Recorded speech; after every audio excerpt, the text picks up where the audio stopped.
हम सब हमेशा यही कहते हैं ना कि हमारा भारत संस्कृति से भरा हुआ है। हमारे देश में अधिक से अधिक धार्मिक स्थल है। हर भारतीय के दिल में संस्कृति बसती है और हमारा भारत सबसे पवित्र देश है। शायद इसीलिए भारत में अधर्म होता है, शायद इसीलिए भारत में अत्याचार किए जाते हैं, शायद इसीलिए भ्रष्टाचार होता है, शायद इसीलिए लड़कियों के साथ अभद्र व्यवहार किया जाता है और दुष्कर्म किए जाते हैं, शायद इसीलिए यहाँ असहाय लड़कियों के साथ बलात्कार किए जाते हैं, है ना? क्या यही सारे कार्य भारत के सांस्कृतिक होने का प्रमाण देते हैं? कितने ढोंग रचे जाते हैं अपने आप को सांस्कृतिक सिद्ध करने के लिए। भगवान राम के मंदिर के लिए पूरा देश लड़ने के लिए तैयार हो गया। हर गली में नारे लगाए गए। किसका घर बनाने के लिए यह सब किया गया? उसका जो पूरे संसार का निर्माण करता है।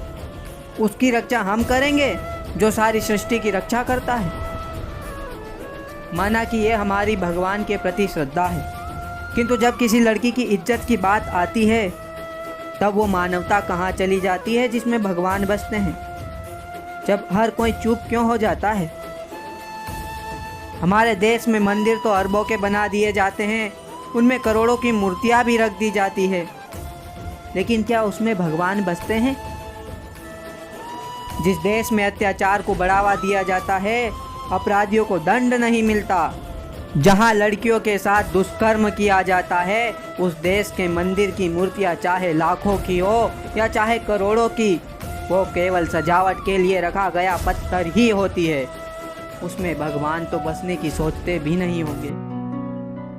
सोचिए तो सही उस लड़की की दशा के बारे में जिसके साथ चार राक्षसों ने मिलकर दुष्कर्म किया।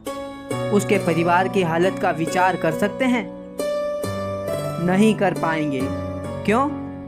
क्योंकि हम तो उन्हें अपना समझते ही नहीं। जिस लड़की की मृत्यु हुई वो हमारे परिवार से थोड़ी ना थी।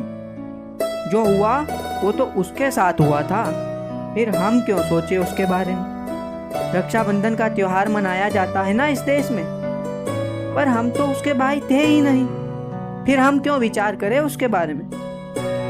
यही सोचते हैं ना हम, और इतिहास समझकर हर बार सब कुछ भुला देते हैं। किंतु आप में से भी तो किसी की बहन होगी, किसी की बेटी होगी। क्षमा चाहता हूँ, किंतु कहने के लिए विवश हूँ। एक बार कल्पना कीजिए उस असहाय लड़की के स्थान पर अपनी बेटी की, अपनी बहन की।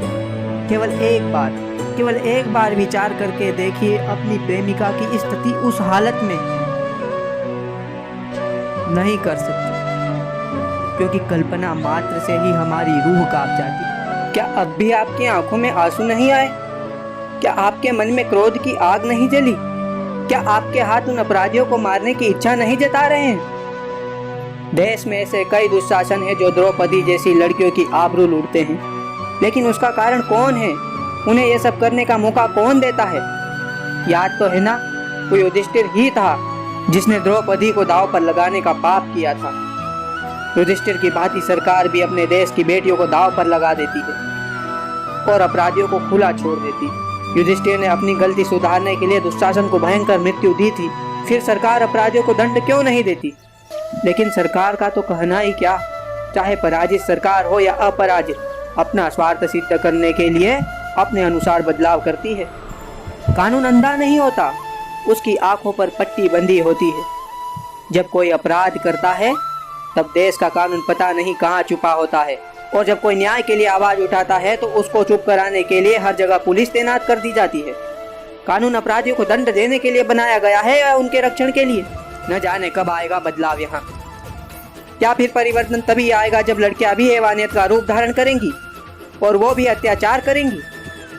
शायद परिवर्तन तभी आएगा जब लड़कियां भी लड़कों के साथ अभद्रता करेंगी, जब चार लड़कियां मिलकर एक लड़के के साथ अभद्रता कर उसका खून करने लग जाएंगी। अब शायद एकमात्र यही उपाय बचा है लड़कियों के पास, क्योंकि जब बार बार अन्याय पर अन्याय किया जाए तब बदलाव के लिए बदला लेना आवश्यक हो जाता है। विचार अवश्य कीजिएगा। राधे राधे।